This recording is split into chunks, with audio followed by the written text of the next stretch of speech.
Good morning, good afternoon, good evening, whenever and wherever you are listening. Welcome to episode 180 of the Dad Bod Golf Pod, proudly a member of the Believe Podcast Network. Joining me tonight, Nate Pass, host, Nate Pass, co-host, and our third co-host, that's right, Nate Pass.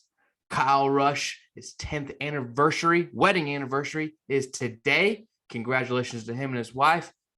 Ben's got some family in town. They said, Nate, take us for a ride on the solo train, and here I am. We are one round in to the year's second major, the PGA Championship. It's going to be a short episode. Just buckle up, hang on. We're not going for a long time, okay? This is the substitute teacher wheeling in the TV, and we're turning on VeggieTales, okay? It's going to be a short, sweet episode. We're going to talk about some storylines, get it knocked out, get you primed and ready for the second, third, and fourth round of the PGA Championship at Southern Hills in Tulsa, Oklahoma. Before we get started, I would be remiss if I did not mention that this episode is brought to you by Bet Online. If you enjoy live betting golf, which I think is the purest form of golf betting, hop on over to Bet Online. We've got playoff basketball. We've got baseball in full swing. And if you're one of those folks, it's 3 a.m. and you can't sleep and you want to find some Turkish cricket to bet on, slap the Turkish cricket button, head over to Bet Online where the game starts. Now, listen, there's some liberties that you get to take when you record by yourself. You get to speak with unabation. That's not a word, but no one gets to challenge what you say. And that's a cheap shot. And I'm going to take just one. I wouldn't even call it a cheap shot, but I'm going to express my opinion fully on this scorecard debate before we get into the PGA Championship, because I would like to speak what I would like to say without having Kyle and Ben jabbering about how dumb of a rule it is. So if you just would give me just a second to say my piece, and the boys can say their piece when it's their turn to come on the podcast on episode 181. But right now, it's Nate. Nobody's in the room. My dog's sniffing the door. He doesn't care about scorecards. So let's talk about it for a second. We did a poll on Twitter. It went about 80-20 as far as, I don't even know what the question was. Polls are dumb. Statistics and all that stuff, you make it whatever you want it to be, right? I took a class in college about research methods. If you form the question correctly, you can just about get people to say whatever you want to. I'm in sales. I've made an entire living off of formulating things in order to get people to respond in the way that I want them to. So first of all, I think that poll is a complete joke. I think it has no bearing on basically anything, a Twitter poll. Okay, cool. What are we, Taylor Swift, talking about whether or not our new album cover is going to be? But let me get back to this. There is something about golf that is pure, that is different than other sports. And I'm a millennial. I love change. I love advancement. I love technology. I love changing things to make things better.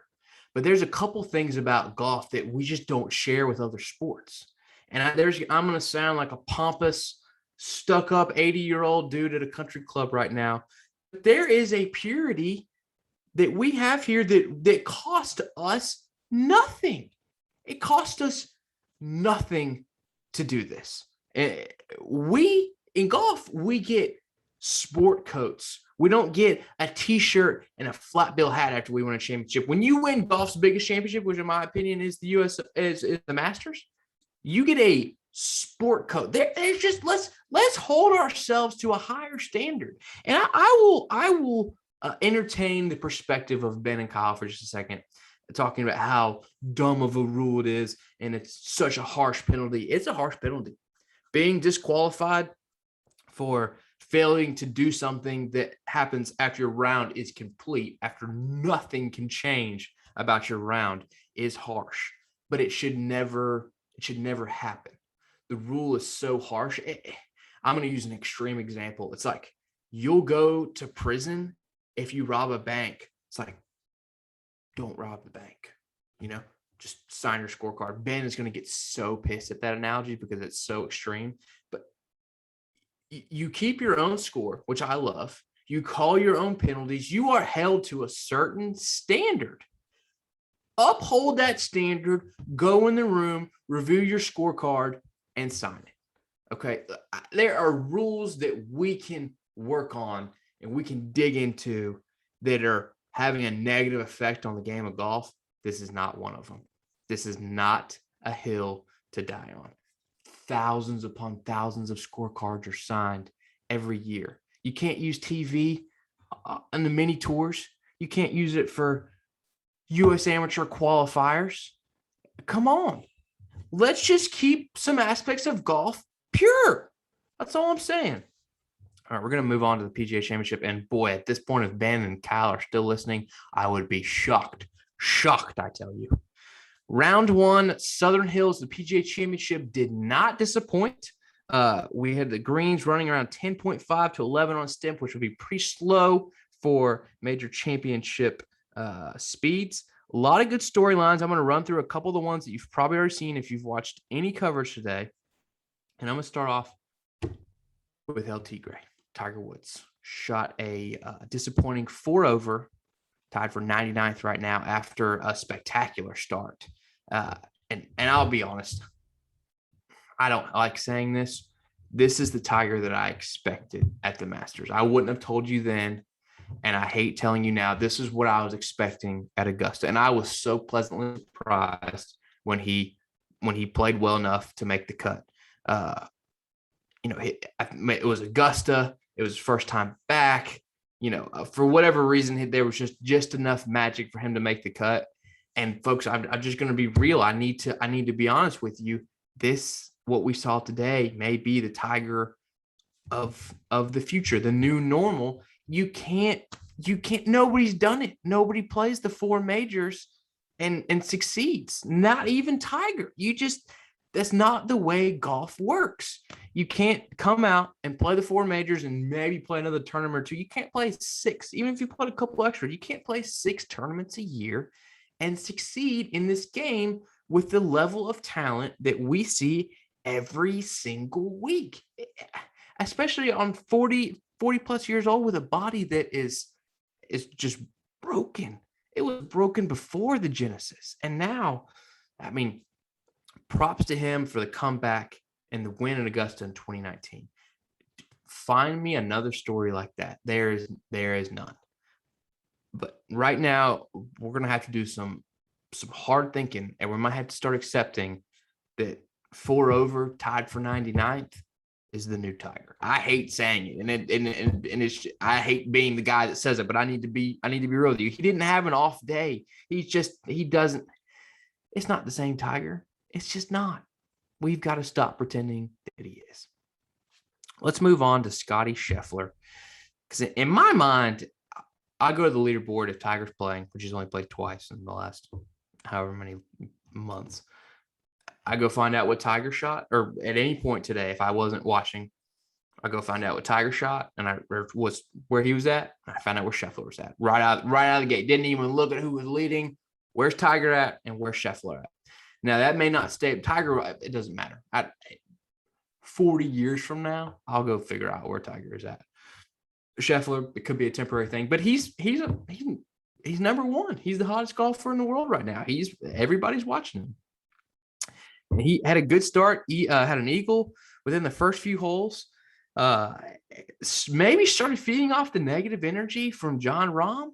I read some commentary on that. It seems like they are both. You expect it from Rahm. You don't from Scheffler. 4 bogeys in 6 holes. Very un-Scheffler-like.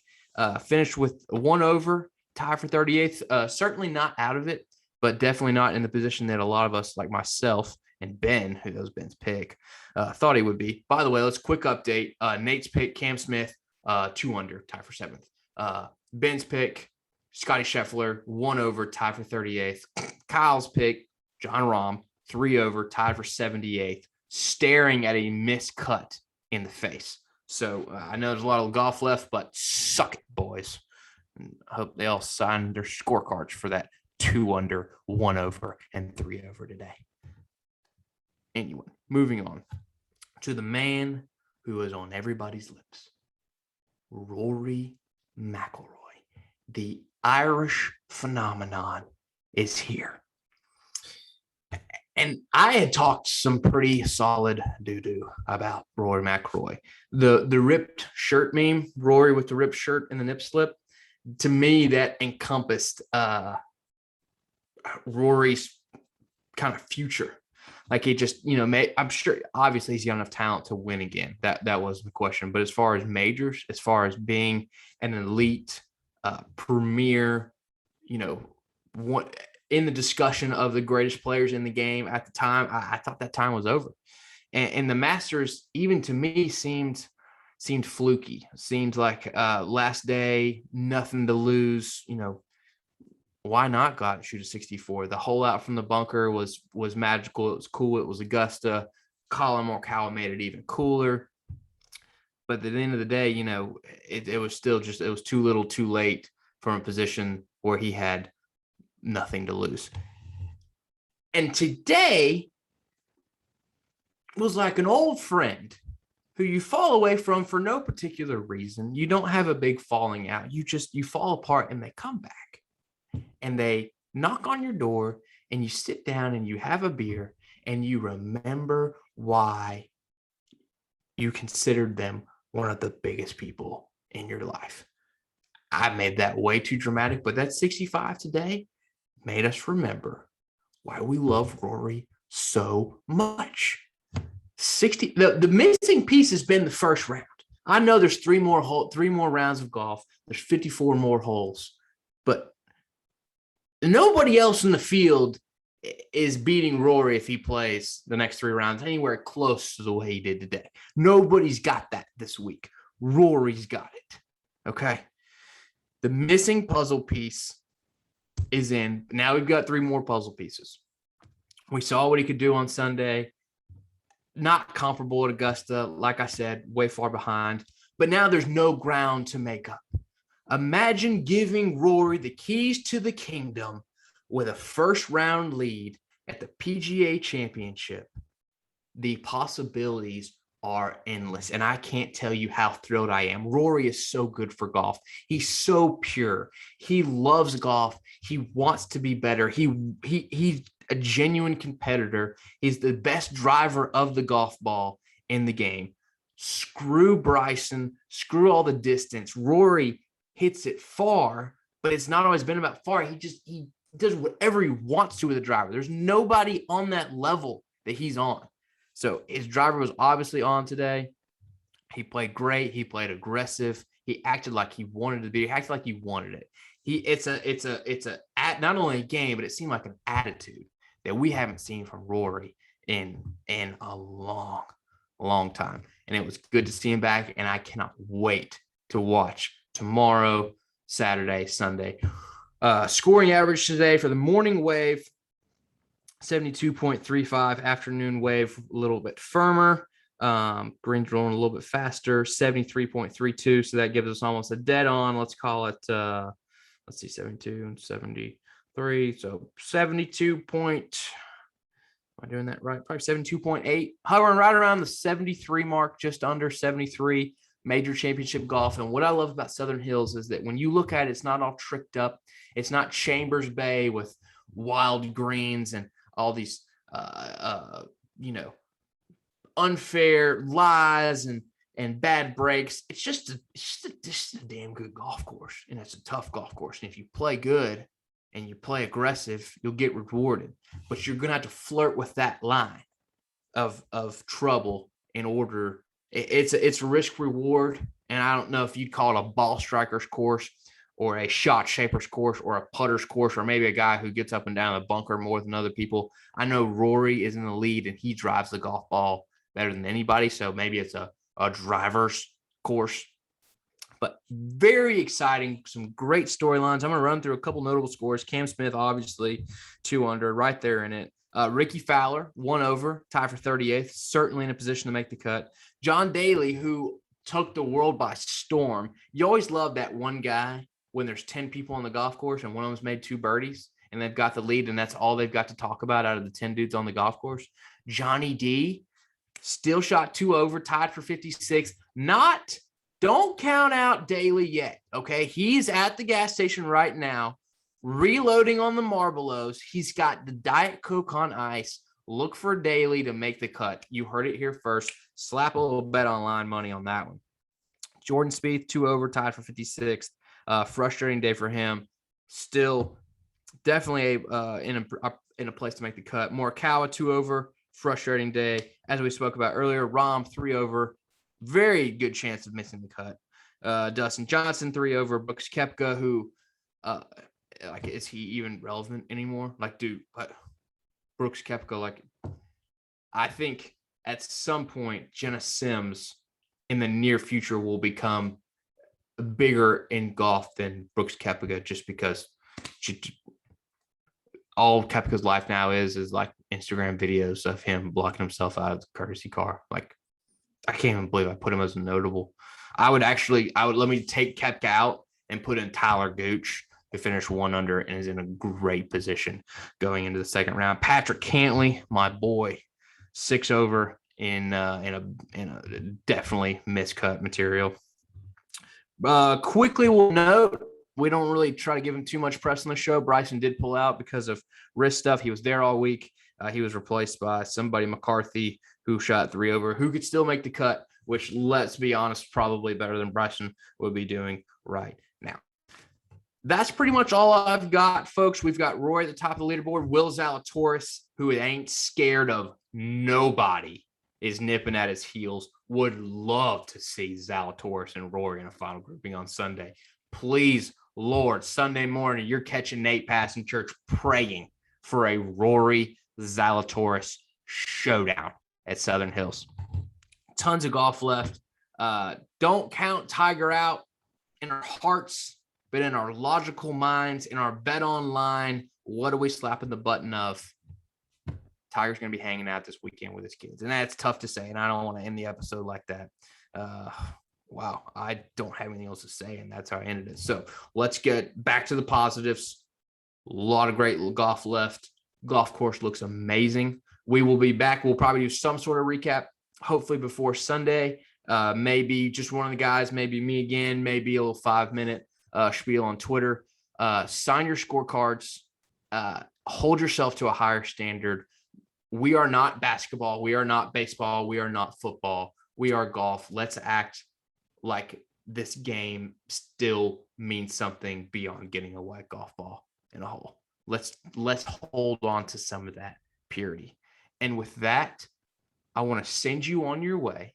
Check out our sponsors, Swannies, Primo Golf Apparel. These guys make incredible apparel from head to toe. You may not have heard of them. If you haven't, go check them out. We got some coupon codes. Kyle will put it in the description below. But in the meantime, this is Dadbod Golf Pod. Always stroking.